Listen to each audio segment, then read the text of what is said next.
Magandang gabi sa inyo mga kasabong and welcome back ulit dito sa ating YouTube channel na Logis Sisiu Academy. So pag-usapan natin ngayong gabi na to, ang nangyaring championship sa World Slasher Cup nitong Sunday, katatapos lang. And nagkataon na naswertehan ang breed natin ng mga manok na makapagkamit ng kampiyonato. So solo champion po ang the shipper entry gamit ang lahat ng mga manok natin. Full show po yun na Bruce Barnett na mga 2 to 3 years old na breed natin and selected po ni Obet Diaz. So, the shipper group na sina Sir Jojo Bacar, So, bumili sila sa atin ng 10 manok. Sabi ko, gusto ko talagang makatulong para umiscore. Pinadalhan ko sila ng 17 peraso, So, magkatulong kami ni Obet Diaz. Selected na mga very fine cocks yung mga pinadala namin. And pagdating sa kanila, talagang natuwa naman ang handler. Naging palagay kagad ang loob ng handler sa mga manok natin. Kaya siguro kumilos ng maayos na may kasamang konting swerte. Kaya nakakatuwa. So anyway, himayin natin ang nangyari. Himayin natin ang nangyari. Kasi kahit ako guys, parang sa akin parang panaginip pa rin lahat ng to, Parang masarap sa pakiramdam. Masarap sa pakiramdam na yung gawa mo, yung breed mo, yung creation mo, nakikita mong nagko-compete doon sa level, pinakamataas na level na kakayahan ng or abilidad ng manok mo, na kaya mong isali. So talagang matitibay, magagaling ang nakalaban natin kasi noong elims pa lang, nakalaban na natin ang entry ng ni Ma'am Osang de la Cruz. Talagang contender yun kasi champion last year yun. So, manok ni James Uy, mga Moneymaker Dome, manok ni Sir Ronnie Magbalon, talagang grabe. Mga aces yung mga yon. And then, itong grand finals, Itong grand finals naman, nakalaban natin si Mr. Bank. So, tinalo natin ang manok ni Mr. Bank. Nakalaban din natin ang manok ni Sir Marvin Rillo, grabe. So, isa lang din ang talo niya. It so happens na tayo ang nasortehan sa laban namin. Pero talagang magagaling, age cock. Talagang sabi ko nga, talagang head-to-head, toe-to-toe ang banggaan sa World Slasher Cup na yun. So talagang sabi ko, may mga key factors na tingin ko naglagay sa amin doon sa advantage position kung bakit kami nakapag-champion. So himayin natin. Unang-una, fighting style ng manok. Fighting style manok. So yung mga ginamit natin is I think, hindi ko pa na-check ang markings, pero sinabi nila sa akin may isang white legs and then 8 yellow legs. So, ang isang white legs na yun, that is lazy roundhead cross. Imported lazy roundhead over Billy Robol Hatch na cross na winner yun nung time ng stag siya. And then the rest, Bruce Barnett crosses.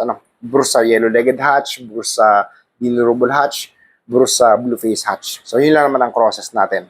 So, ang ilan sa mga factors na yon sa manok, sa breeding natin is yung Bruce, nilagyan natin ng konting sukat kasi yung mga talagang seed fowl, yung mga original blood ng Bruce, talagang ganyan ang mga paa nila. Ganyan ang mga paa nila. Ang katawan hindi maganda, talagang yung buto nila malalaki pero manipis, buwagag ang balahibo ng makapal, mabuntot, parang lumang manok talaga, yun ang original. But their bloodline possessed that magic formula. Their bloodline possess that magic formula. Parang pag inilagay mo sa ibang bloodline, bigla siyang tumatapang lumalakas or bigla sumasabog ganun. Something na ganun ang comparison natin. So, nadagdagan natin ng height. Nung nadagdagan natin ng height, sabi ko ang kulang na lang nito power.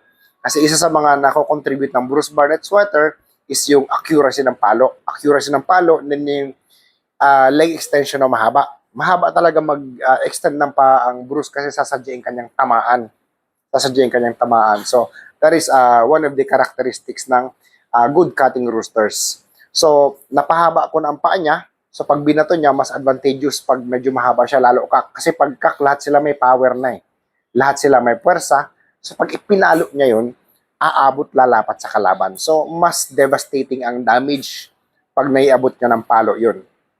And it so happens na yung fighting style is balloon type, paballoon. Ganyan ang lipad ng manok natin eh. Frontal na vertical. Hindi yung vertical na galing sa gilid. Kasi pag vertical na galing ka sa gilid, girian kayo ng ganyan, ano? Girian ka ng ganyan. Pag vertical na galing sa gilid, pag mali ang pwesto mo, ikaw ang tatamaan. Vice versa, ganun din sa kalaban. So, kumbaga parang patsambahan, pasortihan na lang. And which is, ako, ayoko ng ganun. I really want na may slight advantage ako from the beginning. So, yung manok natin, pag bitaw, ganyan, titigil, i-measure out niya ang kalaban ng striking distance, itatount niya para mag-engage. Pag umengage, sasabayin niya sa taas, uunahan niya sa taas, pupukpukin niya ng isang ganun, sabay siya puputok paakyat. So, pag kontak ng paa, pag tama, kukuha siya ng buwelo, sabay akyat siya ng ganun or tatawid ng ganun. So, siya nagdidictate ng pacing or ng rhythm ng laro. So, ang kalaban, medyo hindi nila mahuli ang ganun. So, yun ang nagbigay sa atin ng advantage, bloodline-wise. Bloodline-wise. Kaya yung mga patama natin, talagang may tatlo tayong manok na hindi nasugat, Kasi pag isang bangga lang ganun, tapos kaagad. Ang isa naman, pag lipad ng gano'n, nagpatihulog ang kalaban, sinundan niya, binagsakan niya ng palo, tapos kaagad. So, kumbaga, those are the things that put our bloodlines into advantageous position, kaya tayo nanalo, Kaya tayo nanalo. So, that is the aspect of bloodline, of Bruce Barnett sweaters. Kaya yung nagawa kong Bruce Barnett sweaters, kumbaga, I'm really proud and I can say na parang wow, nagawa ko na pala siya. Kasi as of now, I'm really focusing on creating variations or version of Bruce Barnett sweaters na pang-istagan. So ngayon ko lang sila nakita na talagang kaya mag-compete doon sa top level pagka. So talagang natuwa ako. So binalikan ko ang mga markings and then sabi ko, gagawin ko ulit yung mga ganong ginawa ko para mapaghandaan ko ang mga susunod na taon sa mga labanan ulit diyan sa mga malalaking labanan na ganyan. So, yun ang isa sa factor, Pangalawang factor is yung selection. So, when we are selecting with Obet Diaz, with paring Obet Diaz, so pinili talaga namin yung mga malalakas bumangga. Pinili namin yung mga malalakas bumangga, which is natural naman sa Bruce, So, pwedeng at first hindi siya ganun kalakas bumangga, pero since innate or nakatanim na sa pagkamanok niya yun, as the training progresses, talagang na-adapt niya or lumalabas ang natural na ability niya na bumangga or umangat, na mag-frontal vertical. So, ganun yung fighting style niya. Kaya, mas lalong na-develop, Mas lalong na-develop. And then, pangatlong factor is napakagaling ng handler. Hindi ko handler yun. Handler din na Sir Jojo Bakar ng The Shipper Group. Napakagaling. Si Pilay, napakagaling. Kasundong-kasundo niya ang manok natin, So, nung makita ko pa lang ang video nung binitawan niya ang manok, pag lipad bagsak agad ang kalaban na hindi nakasugat. So, sabi ko, ang galing. Ibig sabihin, kabisado ng tao na to kagad ang manok natin. So, I think in 1 month time, nakabisado na niya. Nakasundo niya kaagad. So, kumbaga, that is very rare, That is very rare.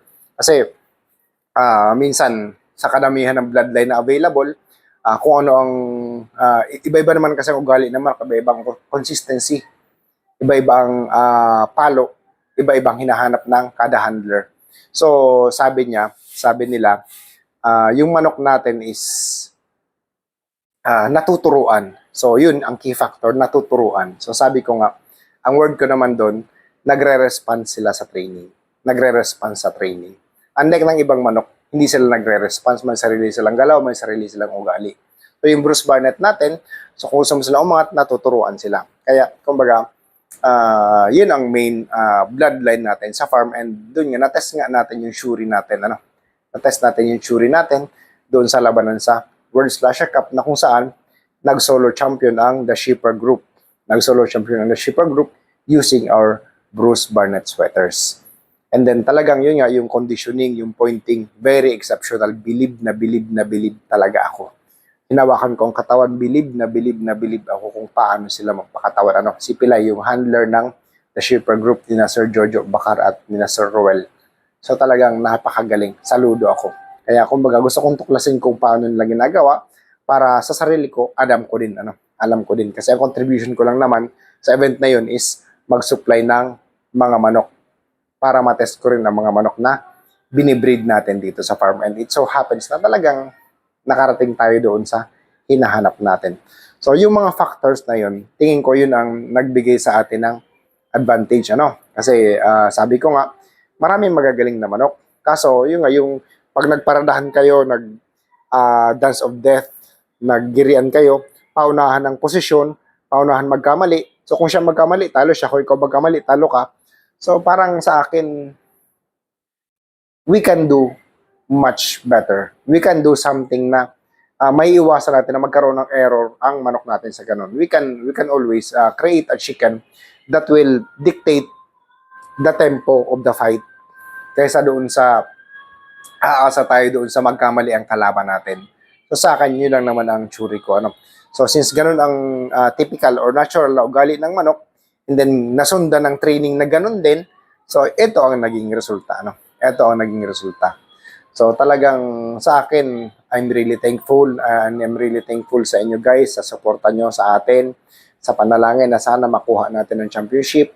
Nagpapasalamat pa ako sa inyong lahat at ito, hawak na natin. So, at sa mga nagtatanong po sa mga bloodlines natin, sa ngayon po very limited ang available natin kasi konti lang naman talaga ako mag-breed ng mga Bruce Barnett sweaters. It so happens na katatapos lang ng expo ngayong January.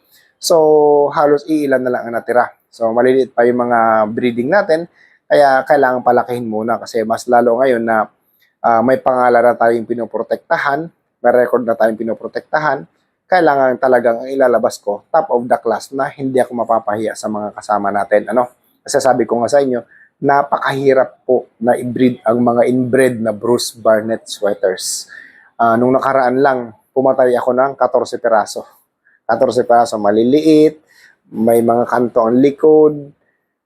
Hindi talaga. Kumbaga, sa 14 ang kinatay natin, ang itinira ko lang 5. So talagang, kumbaga sa 5 na yun, baka 2 pa ang pasang-awa. So talagang napakahirap mag-inbred. Kaya nga, kumbaga, hindi rin basta-basta, lalo ngayon, maglalabas tayo ng mga quality na breeding materials so that we can live up to the standards na hinahanap sa atin ng cocking public. So yun lang naman ang masasabi natin. Maraming salamat sa inyong lahat. Congratulations po sa The Sheeperd Group. And talagang saludo po ako sa inyo. Napakagaling nyo maghanda. And sinamahan tayo ng sorte. Kaya talagang nakuha natin ang Solo World Slasher Cup Championship January 2025. Maraming salamat po sa inyong lahat sa pagsuporta. Asahan nyo po na mas pagbubutihin natin ang pagmamanok at paghihimay ng lahat ng kaalaman tungkol sa manok. Maraming salamat sa inyong lahat. Master Marcos ulit ito ng Team Logis.